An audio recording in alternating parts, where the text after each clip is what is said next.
looked at the morning yesterday. So we looked at the times for getting up, dawn, sun up, tefillin, talis, davening the Shema, davening the Amidah. What we're going to do now is we're going to take a look at from the middle of the day onwards. So a concept called chatzot. What is chatzot? So chatzot is the middle of the day.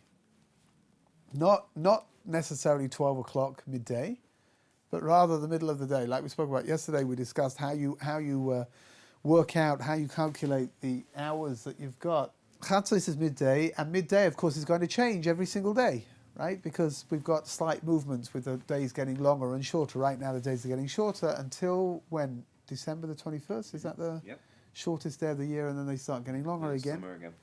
Also, the sun will last longer then, right? Sorry? The sun lasts longer? Once you get past December the 21st, then the days start getting longer because the sun's around more. Oh, perfect. Awesome. Right, so although in Chile it's the other way around, right? Your summer is our winter and the other way around, huh? Yeah, correct. Yeah. But I know the sun over there in Chile lasts longer. I don't know why. You have longer days? Where? In the summer? How long is your day in the summer? Like longest until summer like 8 days? o'clock, until 8, there's still sun. Oh, no. Well, in sunset England. at 8, but... So we discussed yesterday, in England, it's sunny till 10 o'clock. In the morning? At night? Yeah, No in the way. summer. In the summer, yeah. Oh, wow. Then you can do a lot that day, one day. Yeah, you can have a great afternoon nap, you can. Correct. Because we need a lengthened process to have tea in the afternoon. That's why the summer. Yes. Yeah. No, it's a good thing my mom does that also, so my mom has tea. So midday today is at 11:22. 11:22, excellent, right? So that's going to be the half-day point. Okay. However, right, so that's the first stop over here. Now, before we start discussing mincha, we have to work out some times over here to be able to understand what's going on, okay? So we've got chatzot is midday. Yeah. We then have something called mincha gedola, which is the big mincha, right? What is mincha gedola? Mincha gedola is the first time that you can daven mincha in the day. Now, just to confuse things a little bit, really, you should be able to daven mincha from chatzot onwards, which you said was 11:23, right? Yeah. Today. However, to avoid any kind of complications, avoid any kind of mistakes, because in the olden days, how did they work out when it was midday? According to the sun. Yeah. Right? The position of the sun gave it away. When the sun was up in the middle of the sky, that meant it was midday, but there was always a certain amount of leeway on both sides, right? Which means that the sun would be up in the middle, but it might be just a little bit before midday. It might be a little bit after midday. So the first time that we can daven mincha is a half an hour after chatzot. So today, chatzot is 11:23. So mincha, the first time that you can daven mincha will be 11:53. Okay, half an hour later, what have you got? 11:49 and 31 seconds. Oh gosh, that doesn't.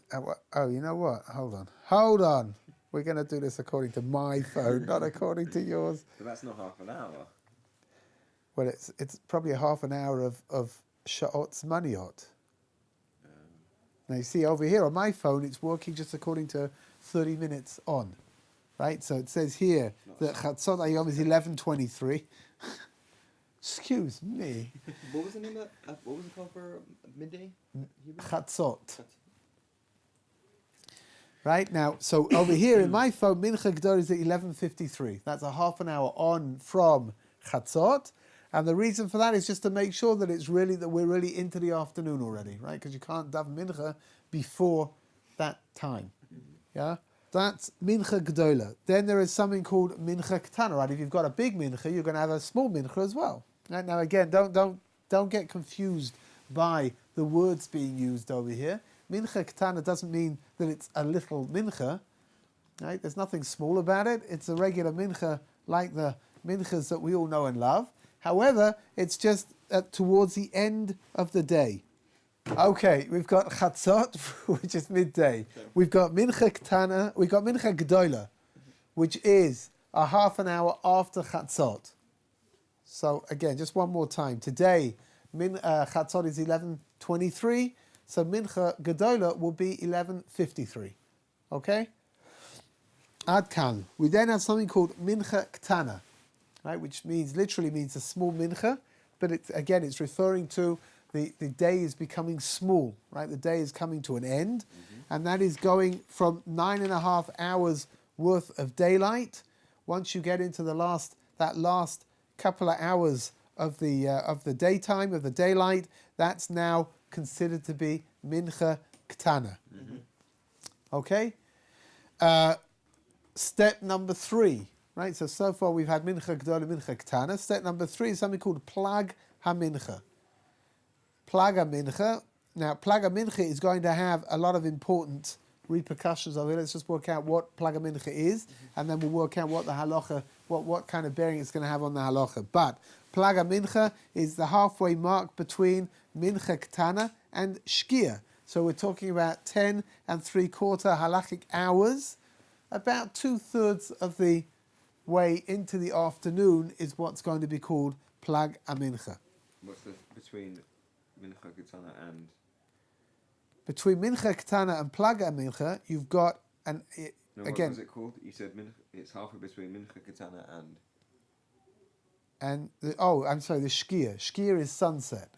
Shkia. Yeah.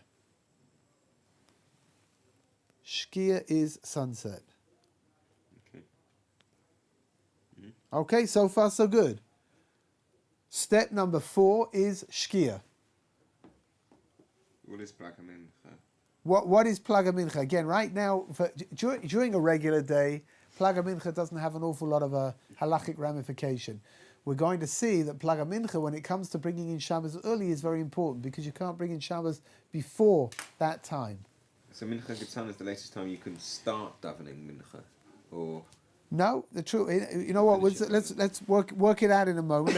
Let's just deal with the last 2 times that we've got over here. One is shkia, right? Shkia is sunset. Okay. Now. Shin Kuf Reish, is it? No, Shin Kuf Yud Ayin Hey.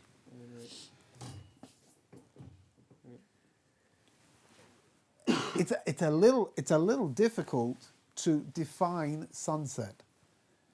The simplest definition of sunset that I guess we're going to use over here is when the sun drops behind the horizon. But as everybody, I mean, you all know, hopefully you know, right, that shkia, depending on what your scenery is out of the window, depends on when your shkia is going to be. So, for example, outside of my window, we've got hills. So the sun drops down below it earlier than it drops down in a place where there's no hills. It's just like a practical thing, right? Once the sun has gone behind the mountains, right? Are you following me? Are you there? Right? No. Here, let's do it again. Right? Shkia, sunset, is something which is very dependent on what you see outside of your window, right? So outside of my window, we've got mountains, and that means that the sun is dropping down behind the mountains earlier than it would drop behind something when there's no mountains. It's just a regular horizon over there, right? That's it. You can have differentiations here in Yerushalayim of a couple of minutes between one place and another as to when the sun actually drops behind the horizon. Shkia is what time have you got for shkia on your thing? I have 4:48 over here. What have you got? 4:43. 2 seconds. Gosh, it's interesting. I'll tell you why it's interesting, because most the first time that you can daven Ma'ariv in most shuls is 20 minutes after the shkia. Okay. Right? And you're saying that it says 43. Yeah. But I don't know any shuls where they're davening that early at 5:03. 5:10 is like Well, then that's fine then, as long as it's not. As long as it's not earlier. Yeah. I guess so. Whatever. It's interesting. I know it's interesting. These different things. Though. In all events, right? Shkia is sunset, and then the last time that we've got over here is something called Tzeit HaKochavim. Right? Tzeit HaKochavim is when the stars come out. Right? So again, obviously we all understand that there's a gap between the sun setting and then it gets dark. It takes about 18 minutes over here. What is Tzeit HaKochavim? 3 middle-sized stars coming out into the sky that can be seen easily. But hang on, the question I've got is, question I've got is, what is this 72 minutes? Because on the settings you can alter the minutes until nightfall. Yeah. And it's set at 72 minutes. Yeah. And then it says here 72 minutes for right. 45 minutes. What is So the 72. I don't want to go into too many details of it because it's really complicated. There's something called Rabbeinu Tam. Yeah. The time of Rabbeinu Tam. Now, Rabbeinu Tam has got a completely different method of counting the time, the hours, and what's considered to be sunset and what's not considered to be sunset. And according to Rabbeinu Tam, even though it's dark outside, it's not night time until 72 minutes after the sunset. Okay. Right, which is why you've got that second time over there, which means you've got the time of when the 3 stars come out, and then you've got the second time over there of 72 minutes, which according to Rabbeinu Tam is really the time that you should be davening mincha, you should be davening Ma'ariv. Now, can I confuse you for a minute? I'm just, it's just like a fascinating thing, may I? You've got here, right, Tzeis HaKochovim, which is the time that the stars come out. According to the regular time is 5:20, but according to Rabbeinu Tam, it's 5:55. Now, what does that lead to? There are Hasidic communities where they will daven mincha when it's dark outside, because according to Rabbeinu Tam, it's not nighttime yet, even though it's dark. Right, so I once went with my kids. We went to daven Ma'ariv, like the nighttime service, and we went into the shul and we couldn't understand why they were on the Amida already. That was rather speedy, right? So there's a thing that when you come to daven Ma'ariv, they're already davening the Amida, so you should start davening the Amida, and then you catch up with everything after. Yeah. So we start davening the Amida with everybody else, and we're getting towards the end of our recitation of the Amida, and they start the repetition of the Amida. They were davening Mincha. Yeah. It was a Hasidic shtibel, and it's all a bit odd. It's all a bit weird. But then what is the morning? Second time in the morning. So again, we're talking over here about two different dawns. There's a dawn of 90 minutes and there's a dawn of 72 minutes. Okay. Right, and that's where you've got two different numbers over here. Well, the difference between them is, by you is very minimal, and by me is not. So for me, the dawn of 90 minutes is 4:31, and then the dawn of 72 minutes is 4:49, whereas you've got 4:48 and 4:50. So I don't know. I just don't know. I don't know what to tell you. Okay, let's have a look. Let's have a look and see what we've got over here. So Tzeis HaKochovim is when you've got 3 medium-sized stars out in the whatchamacallit, in the sky.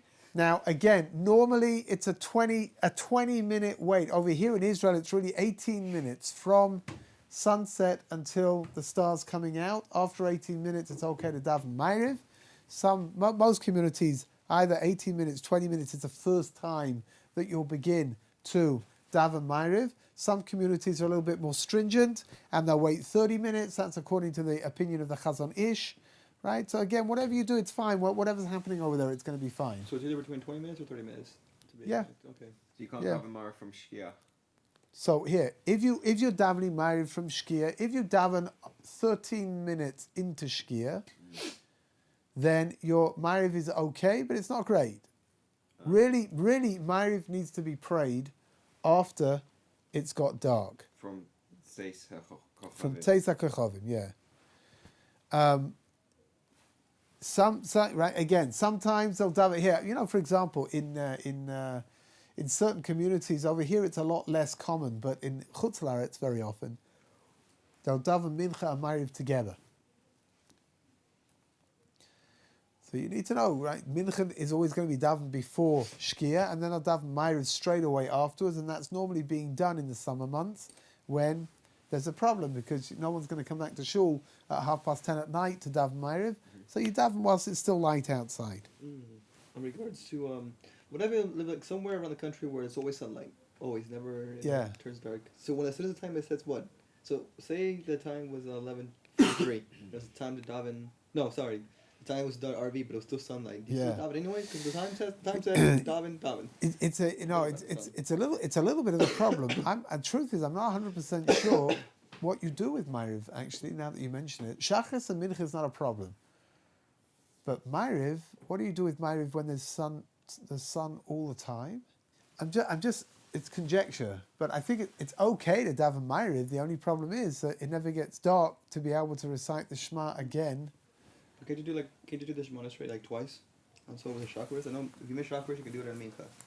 Yeah, if you miss it, right? But over here, it's a question. Over here, the question is not like that. The question is whether you're obligated to say it or not. Well, if you're not obligated, then you don't have to say the Amida twice. If you are obligated, then you should be davening Ma'ariv, the regular way. Correct. But let me look into it, please, Nader. I'm not. People have asked that question, and I never get the full response out of it. They're like, oh. Yeah, it's an interesting. I don't know. It's an interesting question. What do you do with Ma'ariv? What is interesting halachically, Shabbat, for example. So when do you know that Shabbat has gone out? Because you see the sun goes up again. But what's the pshat? It's not that the sun stays in the same place the whole time, but rather it doesn't go behind the horizon. So you'll see it dip down and then come back up. Once you see it coming back up, then you know it's the next day already. The question is, what do you do with Ma'ariv? It's a good question. I don't know. There was a fascinating question the other way round from an American geologist who was a frum guy who was working for the American government, and he got sent off to Alaska in the winter. And he wrote a question to Rav Moshe Feinstein to know, what's supposed to do with Shabbos? It doesn't. There are weeks where it doesn't get light there at all. Wow. Oh yes, correct, true. Dark the whole So time. the opposite of your question. Correct. So then chakras, you can do chakras on. So his question, actually, it's interesting. His question was to do with Shabbat. How do you bring in Shabbat if you've got no day, right? If you've got no sunset here. When do we bring in Shabbat? The sun sets and that's Shabbat, right? Yeah. But if you've got no sun setting, so when does Shabbat come in? You just base it on the local time. Oh, so Rav Moshe Feinstein gave three different options. He said the first option was to follow the time in Yerushalayim. Oh. The second option, he says, was to follow the time in the closest Jewish community where they do have day, which I think was not in Nova Scotia, I think. And then what he paskened was an absolutely fascinating ruling, which he said that Shabbat is 25 hours worth of holiness. And you when you get to Friday afternoon, you can choose when you want Shabbat to come in, and you just make sure that the next 25 hours are being kept as Shabbat. So, for example, this week you finish all your work at 4 o'clock, so bring it in at 4:30, and just take it out at 5:30 the next day. Next week you're busy, and you don't finish work until 9:30, so bring it in at 10 and take it out at 11 o'clock the next day. It's a fascinating idea. I don't know. That's official. I once saw a bumper sticker that said the answer is maybe, and that's final. So wait 25 hours. 25 hours worth of kedusha, of holiness, and that's what you do in a place. That's what you do in a place where there's no sun, right? In a place where there is sun, the sun never sets. So then it's less complicated because you see the sun going back up. Okay, let's go back to what is the halachic ramification of Plaga Mincha? It's to do with bringing in Shabbat early. Which means that in the summer months, many people bring Shabbat early, right? In England, for example, they bring it in early. Almost every community brings it in early. Here in Israel, there are lots of communities that bring it in early as well. And from when are you allowed to bring in Shabbat? From Plaga Mincha, not before. Right, that's what the importance of Plaga Mincha is going to be over here. Which means that if a person wants to bring in, let's say, for example, let's say Shabbat, I'm just throwing out numbers, right? But let's say Shabbat, let's say it gets dark at 9:30 at night, right? And so you want to bring in Shabbat early, that's too late to start bringing in Shabbat. You can bring it in from Plaga Mincha. Let's say Plaga Mincha is at 7:15. So from 7:15 onwards, you can now bring in Shabbat, and it's Shabbat entirely, right? Which means that Shabbat candles can be lit, and you go to daven, right? You go to the, what happens when you go to shul in the summer, right? You come out of shul, it's still bright daylight outside, right? And that's fine. It's 100% Shabbat. You can't do anything now that's not Shabbat related. So we could technically bring Shabbos in today at 3:36. Yeah, in theory, right? Is that where we're holding? Yeah. In theory, you could bring Shabbos in at 3:36. Right, even though Shabbos comes in here in Yerushalayim, it comes in at so the difference is not enormous right now. It comes in at 4 o'clock. Yeah. 4:20 if you're outside of Yerushalayim, right? But in theory, yeah, you could bring it in at 3:36, and you could have some extra Shabbos. And then you bring it out after 24 hours? No, nice try. Okay.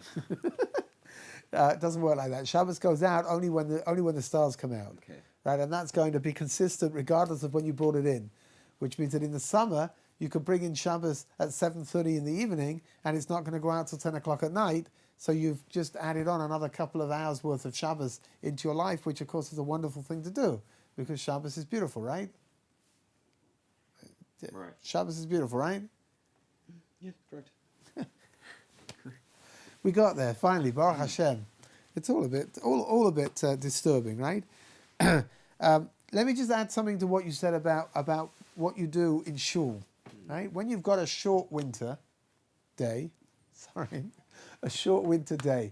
and you finish davening in shul, right? Normally you'll finish davening probably around midday. If davening kicks off a little bit later on, so let's say, for example, davening starts at when? At 9 o'clock? Yeah. So about 9 o'clock. You finish, let's say, 11:30. Now, probably by 11:45, it's probably already, it's probably, 11:30 is probably, you know what, let's keep things round, right? 11:30, let's say, is Chatzot, and at 12 o'clock, you can now daven Mincha. So a lot of shuls, they have a Kiddush, and then they save themselves the problem of having to come back to shul to daven Mincha. So they daven Mincha straight away after the Kiddush. Yeah. Now, just so you should know something, if you want to do this correctly, lechatchila, right? Lechatchila b'di'evet. Right? If you want to do it correctly, you should really wash and make hamoitzi in the Kiddush, and then bench after you've finished eating, and then daven Mincha, and then you can go home and you can have your Suda at home, and that will actually end up being your third meal. Right? I don't understand. I'm lost. I didn't understand. Here, what's going on? You've got a short winter day. Oh, okay, sure. Okay. Right? And you started davening a little bit, over here in Israel, most places start pretty early. But, in communities all over the place, all over the world, they'll start davening at 9 o'clock in the morning. By the time you've finished, it's 11:30. 11:30 is probably midday. You've just got to wait another half an hour until you can daven Mincha. So what that makes more sense. what lots of shuls do is they'll have a Kiddush, and then after the Kiddush, they'll be able to daven Mincha. Yeah. But just to let you know that lechatchila, the correct way of doing that is to wash your hands and make hamoitzi at the Kiddush, because you're really lechatchila, you're only supposed to daven Mincha after you've eaten your meal. Right? And then keeping in mind, if you do it that way, then when you go home and you have your meal at home, or wherever you're going, to your house, wherever it is that you're going, that will count as your third meal, and you don't have to have anything more after that. Okay, so again, I know lots of shuls in Chutz La'aretz, right? Outside of Israel, I know lots of shuls where they do have a Kiddush on, after davening in order to be able to daven Mincha together. And it's normally, sometimes it's a very nice Kiddush. It's like a very well stocked Kiddush, with all kinds of things, including cholent in it. And that's really what you're supposed to do. Is really supposed to wash, and then you can bench at the end of it, and then you can daven Mincha, and you've had your first meal. So they weren't doing that in the shul I was davening in. They were just davening Mincha.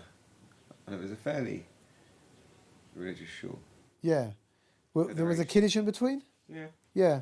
But just like a regular sort of like, There was whiskey. whiskey and cake Yeah. job. That's b'di'evet, right? B'di'evet. Surprising. Again, you can.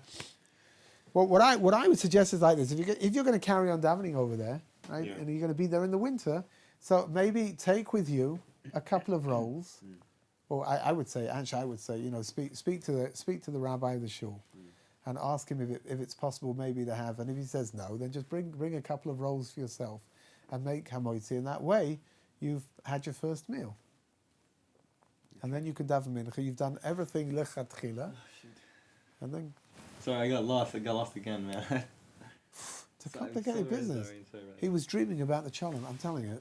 No, but I shouldn't have mentioned the cholent. Shacharis, you eat Kiddush, the first Kiddush, right? The second Kiddush, because because it's Shabbos day. Right. So Shabbos morning, you finish davening. Yes. And it's relatively 11:30. Or right. You're getting close to when you can daven mincha. Correct. So you make a kiddush in the Yes. meantime. Yes. Now he's saying that in his shul they make a kiddush and they just have some whiskey and some cake. Okay. And they get to the right time and then they can daven mincha straight away. Okay. Right. The problem with that is that lechatchila, the best way of fulfilling the mitzvah is to have a meal, a proper suda, Okay. and then to daven mincha. How do you have what's the definition of a proper suda? To wash and to have a motzi. Correct. It's not so much what you're eating over there, right? It's not so, there is cholent, there isn't cholent. That's not what's going to define whether it's a suda. What's going to define the suda is whether you're washing your hands and you're making a motzi. So the correct thing would be to have rolls over there that everybody can wash the roll. They can wash over the rolls.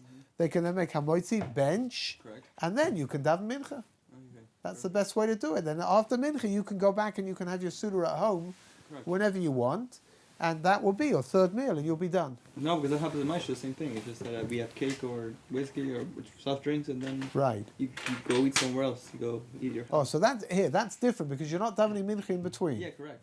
We done The problem over here is the mincha, not the kiddush, which means that if you finish shul and you have a little kiddush in the shul and then you go off to wherever you're eating, that's fine. There's no problem with that whatsoever.